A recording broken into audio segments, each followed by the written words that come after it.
The mountain did not care about grief. It stood the same as it always had, massive, indifferent, draped in the kind of silence that made people feel either peaceful or terrified, depending on what they were running from. The pines along the ridge held their frost like secrets, each needle glazed white in the pale morning light. The road that wound up to the cabin was barely a road at all. More of a suggestion. 2 tire tracks pressed into the earth by years of reluctant use, flanked by tall grass that had long since given up standing straight. The truck came slowly. It was an old thing, gray where it had once been blue, with a cracked side mirror held in place by electrical tape. It rolled to a stop in front of the cabin and sat idling for a moment, exhaust curling up into the cold air like breath. Then the engine died. The door opened. A woman stepped out. She did not look at the mountains. She did not look at the view, the kind of view that appeared on calendars and made strangers pull over on highways just to photograph it. She looked at the cabin door the way a person looks at something they are not sure they want to open. Then she pulled on her work gloves, lifted a canvas bag from the passenger seat, and walked toward it. Her name was Mara. She was 34 years old. She had been a widow for 14 months and 6 days, though she had stopped counting the days somewhere around month 3, when counting started to feel less like honoring and more like hurting herself on purpose. The cleaning job had come through a local agency, the kind with a corkboard and handwritten index cards, cash only, no background checks, no questions about why a woman with a teaching degree was scrubbing strangers' floors in the mountains. She had taken 3 jobs in the past 2 months. A lake house in September, a hunting lodge in October. Now this. She told herself it was for the money. That was partly true. The other part, the part she didn't examine too closely, was that empty places felt easier than full ones. Houses with no one in them. Rooms that didn't remember her. Surfaces that only needed to be cleaned, not consoled. She knocked twice and waited.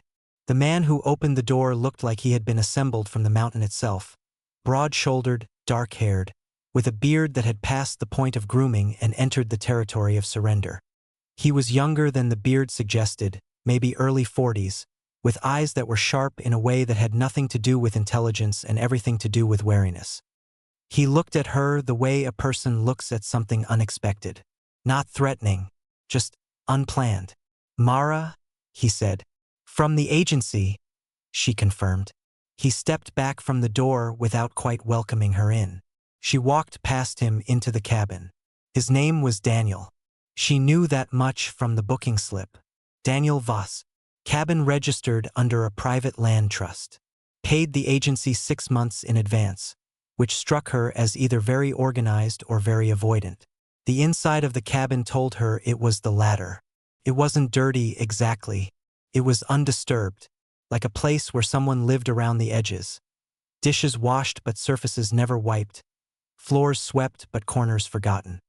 There was a fireplace with cold ash, a kitchen that smelled faintly of coffee and pine resin, and bookshelves along the far wall so densely packed they bowed slightly in the middle. On the mantel above the fireplace sat a single framed photograph. A painting hung above it, and beside the bookshelves, at the end of a short hallway, a door that was very deliberately closed. He told her she could work freely. He would be outside. He did not offer coffee. She put down her bag and started at the windows. She found a rhythm within the first hour. It was the thing she had come to rely on, the narrowing of the world into task and motion. Spray, wipe, move. Spray, wipe, move. The cabin began to smell like lemon and cedar. The light came in better once the windows were cleared. She was working the mantel when it happened. She reached past the framed photograph to dust the shelf beneath it, and her elbow caught the frame. Tipped. She caught it before it fell. One quick reflex and set it upright again. But in those 2 seconds, she had seen it. A woman, laughing, caught mid-motion in that particular way of photographs where the person doesn't know they're being taken, when the expression is entirely true. Dark hair pulled to one side, a blue dress, and around her neck, silver and familiar, a small crescent moon pendant on a thin chain. Mara knew that necklace. She had helped clasp it once, at a Christmas dinner, laughing because her sister's hair kept getting caught in it. She had seen it in photographs. She had last seen it around her sister's neck in a casket, 14 months and 6 days ago, before they closed the lid. She set the frame down carefully. Precisely. The way you set down something you are afraid of dropping. Her hands were completely steady. She found that strange. She turned back to the mantel and continued dusting. She did not confront him. Not because she lacked the courage, but because something older than courage told her to wait. To look first. To understand the shape of a thing before you reach for it. So she looked. The painting above the fireplace she had registered before but not examined. Now she did. A woman sitting by a window, rendered in warm oils. The light falling across her shoulders in that particular gold of late afternoon. The face was soft and turned slightly away, but the posture, the tilt of the head, the way the hands rested in the lap. Mara had seen that posture at kitchen tables, at family dinners, in the passenger seat of her car. She moved to the windowsill near the reading chair. She wasn't sure what she was looking for until she found it. Letters pressed into the wood, small and deliberate, like someone had needed to make something permanent. Evie carved beside a small crescent moon. She pressed her thumb against the carving and stayed very still. Evie Elena. Elena Voss. No, that wasn't right. Elena hadn't been a Voss. Her name had been Elena Calloway, Mara's sister. Her maiden name. His last name was Voss. Unless Elena had never told them. Mara looked at the locked door at the end of the hallway. Then she looked out the window at Daniel, who was splitting wood at the edge of the tree line with the focused energy of a man trying not to think. She went back to cleaning. The storm arrived without much warning, the way mountain storms often did. A shift in pressure, a darkening at the ridge line, and then the wind announcing itself through the pines with sudden authority. Daniel came inside with an armful of wood and an expression that said, "This is going to last." "Road lice over," he said, setting the logs by the hearth. "You shouldn't drive it tonight." She looked out the window. The first snow was already beginning, thick, fast flakes that meant business. "I can stay in the truck," she said. "You'll freeze in the truck." She didn't argue further. He made space in the kitchen and she made coffee without being asked, because it needed to be done and because it gave her hands something to hold. They sat on opposite sides of the fireplace while the storm built outside, and the silence between them was the particular kind that two private people produce when neither wants to be the first to fill it. It lasted about 20 minutes. Then she said something about one of the books on the shelf, something small and offhand, and he answered, and the conversation began in the reluctant way of conversations that don't intend to go anywhere and then do. He was dry, she discovered. Quietly funny in the way of people who had learned to use humor as a courtesy rather than a performance. She laughed once, genuinely, and was startled by the sound of it. How strange it felt in her own throat, like a door opened in a room she'd sealed. He noticed. She could tell by the way he didn't comment on it, which was its own kind of kindness. She told him she'd been a teacher. He asked what subject. She said literature, and he looked at her for a moment with an expression she couldn't categorize before saying, "That makes sense," which was not the response she expected. "My sister loved books," she said, and then stopped, because she hadn't meant to say that. He looked at the fire. Something moved through his expression, brief, contained, like a fish surfacing and going back under. "What was her name?" he asked. Mara looked at him. "Elena," she said. He said nothing, but his jaw tightened, just slightly, and his hand closed around his coffee cup in a way that had nothing to do with warmth. The storm pressed against the windows. The fire crackled. The secret sat between them on the floor like something neither one of them was ready to pick up. The knock came just after 9. 3 hard raps. Not the tentative knock of a lost traveler. The knock of someone who knew exactly where they were. Daniel was on his feet before Mara had processed the sound. The shift in him was immediate and total. The quiet man by the fire disappeared and something harder, more guarded, took his place. He moved to the door slowly, the way a person moves when they are hoping irrationally that the thing on the other side will simply go away. Didn't. He opened the door. The man on the porch was broad and wet from the snow, with close-cropped hair and the particular kind of face that looked friendly until you noticed the eyes, which did not participate in whatever expression the rest of the face was making. "Daniel," the man said, casual, rehearsed. "Marcus." Daniel's voice was flat. How did you find this place? You'd be surprised what you can find when you're motivated. Marcus's gaze moved past Daniel into the cabin, found Mara, registered her, and moved on with the efficiency of someone accustomed to assessing rooms. I need what's in the back room, the documents, the letter. His tone shifted, dropped the pretense of pleasantness. It belongs to me. Nothing here belongs to you. That's not the legal position I've been advised to take. Marcus stepped forward. Daniel didn't move. The road is iced over, Daniel said. You're not coming in. That wasn't a request, Daniel. The two men stood in the doorway in the particular stillness that precedes physical confrontation, the coiling kind, where every muscle is making a quiet calculation. Mara stood up. Marcus forced it. A shoulder into the door, one step across the threshold, and then things moved fast, too fast for reasoning, only reaction. Daniel caught him by the jacket. Marcus shoved back. They went into the bookshelf and books cascaded to the floor in a rolling crash. And Mara was moving before she had decided to move, crossing the room with her heart detonating in her chest. I know who you are, she said. Her voice was not loud. It was the opposite of loud. It had the quality of something being read from a document, measured and deliberate, and it stopped both men more completely than shouting would have. Marcus looked at her.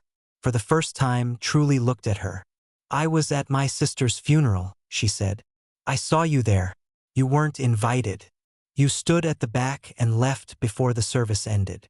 She let that settle for exactly a second. I also know what Elena told me 2 weeks before she died. About the account. About the money you pressured her to sign over. About the agreement she made under duress that she was planning to contest. Mara's voice did not shake. I kept quiet because I was grieving and I didn't have the energy to fight you. I have the energy now. Marcus stared at her. Her name was Elena Calloway, Mara said. And you are going to turn around, walk out of this cabin, and drive away. Or I will make a phone call tomorrow morning that will make the last 14 months look like an inconvenience. The fire popped in the hearth. The snow hissed against the glass. Marcus straightened his jacket. He looked at Daniel once. A look Mara couldn't fully decode. Something between contempt and something older than contempt. Then he walked out. Daniel closed the door. The silence after was different from all the silences before it. It had weight. It had shape. Daniel turned around slowly, and when he looked at Mara she could see it happening. The walls coming down not because he chose it but because there was nothing left to hold them up with. His face did something complicated and quiet, the way a face does when it has been carrying an expression for too long and can no longer maintain it. Elena Calloway, he said. My sister, Mara said. He sat down on the floor. Not in a dramatic way, in the way of someone whose legs have simply made a decision independent of the rest of them. He sat with his back against the bookshelf, amid the scattered books, and put his face in his hands. She sat down across from him. How long? She said gently. 4 years. His voice was muffled, then clearer as he lowered his hands. We met at a conference in the city. She was presenting. I was in the back of the room and she said something that made me laugh out loud and she turned around and… He stopped. She didn't want her family to know yet. She said she needed time, that there were things she needed to handle first. He looked up at the painting above the fireplace. We had 8 months together. Then she got sick. She told me not to come to the hospital. She was protecting me from, I don't know, from her family not knowing, from the complication of it. His voice broke softly at the edges. I honored that. I shouldn't have. I should have gone anyway.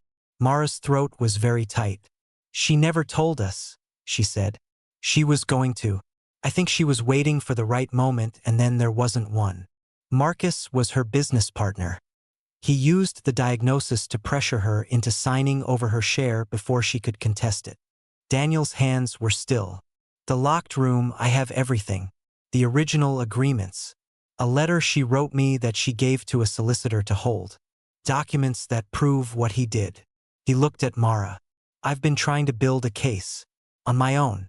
I didn't know who to trust. Mara thought about the past 14 months. The apartment she had cleared of her sister's things. The hours she had spent not understanding why Elena had seemed so quietly happy in those last months, in spite of everything. Now she understood. She was happy, Mara said, and her voice cracked on the last word. At the end, before the diagnosis took hold. She was different, lighter. I didn't know why. Daniel closed his eyes. I made her happy, he said quietly, not as a boast but as something far more fragile, as a fact he was checking against grief to see if it still held. Yes, Mara said. I think you did. They sat on the floor of the cabin with the storm pressing in from all sides, and neither of them moved for a long time. Marcus did not come back. In the morning, Mara made the call she had promised, not to rattle a cage, but to give everything to the solicitor Daniel had been working with, adding her own account of what she knew, filling in the gaps Elena had left behind. The documents from the locked room were photographed and filed. It would take time and lawyers and the grinding patience of legal process, but the shape of it was now clear. She drove down the mountain in the pale morning quiet, the road icy but passable, the storm having spent itself overnight. She thought about Elena the whole way down. Not Elena sick, not Elena in the casket with the necklace and the closed expression, but Elena laughing in a photograph on a mantel, in a mountain cabin, lit by firelight, not knowing she was being watched. That was a version of her sister she hadn't known existed. She was grateful for it. She came back 3 days later. Not for the cleaning, the cabin didn't need it. She came with a photograph she had found in a box she hadn't opened since the funeral. Elena at a summer barbecue, 3 years ago, standing in the late afternoon light with her head thrown back in laughter, completely unguarded, entirely herself. Daniel opened the door before she knocked. He looked at the photograph in her hands, and something in his face went very still, very soft. She walked inside. She went to the mantel. She set the photograph beside the one already there. His Elena and her Elena, side by side in their separate moments, both caught mid-joy. She stepped back and looked at them together. 2 pictures. 2 people who had loved the same woman in different ways, from different directions, and found themselves in the same grief without a map. Daniel came to stand beside her. Neither of them spoke. The fire in the hearth was low and warm, the mountain outside the window the same as it had always been, massive, indifferent, ancient. But the room was different now. The room had been witnessed. It had been opened. Mara thought of Elena's voice the way she sometimes heard it still, not as a haunting but as a residue, warm and ordinary, the kind of voice that belonged to kitchen tables and early mornings and the particular comfort of someone who knew you without effort. You never could stay out of other people's business, Elena would have said. And she would have been smiling when she said it. Mara almost smiled now. Outside, the pines stood frosted and still in the late afternoon gold, and the mountain held its silence the way it always did, without pity, without cruelty, simply as a fact of the world. But inside the cabin, in the warm light and the quiet, 2 people stood beside the same small grief and did not stand alone. That, it turned out, was enough. That was exactly enough.